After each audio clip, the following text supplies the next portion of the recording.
Okay, guys, so now we're going to go over impulse factors. And before we get started, I want to stress this to you, especially the people who don't know what impulse factors are. You need to listen up because the difference between knowing and not knowing can literally make or break your marketing and sales career. I'm telling you, across any industry. So, what we need to know first and foremost is that there's actually 6 impulse factors. And we're going to go into each and every one again, how, what, and why we use them. But before we even get to that point, we need to understand exactly what impulse factors are. So, to start off with, impulse factors are psychological triggers, and we're using them to prompt immediate decisions, okay? We've all been in that situation where we're so close to the sale, but you just have that person and that individual, and they're just overthinking it. Well, should I do this today? Should I wait until I talk to my spouse? Or, it could be anything, right? We obviously want them to buy quicker. Ultimately, that helps everybody. The faster you think about it like this, the faster that you get somebody to buy into your product or service, the faster everybody wins. They go home with your product or service, which is ultimately bettering their life or adding value to their life. You go home with more money in your pocket, which ultimately gets you to your goals that much faster. Also, you get to go ahead and make your next sale and your next sale and your next sale. And for you, you're winning. Like, close faster. Close faster. Let's close faster, guys. So why are we using impulse factors? Because we are driving action. Right here, guys, we are driving action.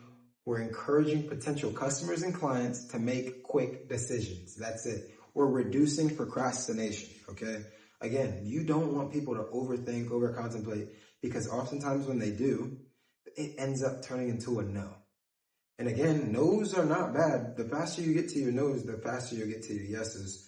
But impulse factors should actually help you reduce your law of averages. And why? It's because we're building engagement, guys. We're creating that sense of excitement, urgency, or even exclusivity, which ultimately enhances the appeal to your offer, your product, or your service. Guys, we are empowering people to make decisions. We're empowering decision making. And that's just because sometimes people need that extra push, or they need to be helped to realize how valuable or the benefits that are involved with buying into your product or service. And so this is why we do it, guys. We are helping people. We are truly bettering people's lives and ultimately bettering ourselves as well. So you may ask, how do we utilize these impulse factors? With physical and verbal cues, okay? And so we'll go over physical first. You have body language, and it's extremely simple, guys. Let me ask you this. Would you buy from somebody who's looking at you like this, or, in this position? Hey, my name is Mark. Obviously, you're going to be less inclined to, right? You're probably going to be able to get that sale at some point, but do you want to raise your law of averages or do you want to lower your law of averages? Obviously, we all want to lower our law of averages. So that body language should be on point. You should have your posture as straight and narrow as possible. Look at the difference. Hey, how are you? My name is Marcus. Nice to meet you. Buy into my product or service.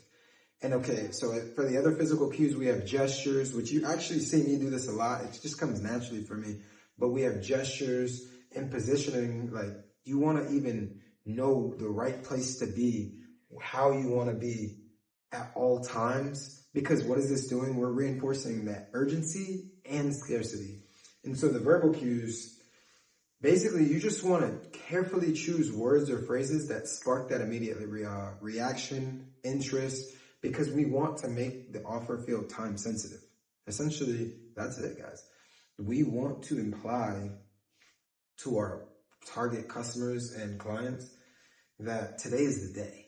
Today is the day that we are going to change your life forever. We're going to add so much value by letting you buy into our product or service that you'll never want it. Like, it's going to change your life forever, and you're only going to see good things come out of it. Oh, and by the way, everybody's been doing it, and this is why. Look, check out Johnny, check out Sarah. Guys, I'm actually implying impulse factors as we speak. And again, we're going to go over all 6 of them. But before we get out of here, let's just go over impulse factors one more time. Remember, they are psychological triggers that we are utilizing to ultimately prompt people to make immediate decisions. We're helping them to overcome that hesitation. We're cutting out the procrastination. Again, we're driving action by making our customers or clients make quicker decisions. And again, we're building that engagement by pushing feelings like excitement, urgency, or exclusivity. We're empowering decision-making by just helping people realize the value that we're bringing to them. And we do all of this with our physical and our verbal cues, which are extremely important. We are learning how to better communicate, better connect, and the impulse factors are one of the foundations in doing so, guys. Remember, we have 6 of them, and they're all extremely powerful. Let's get it, guys.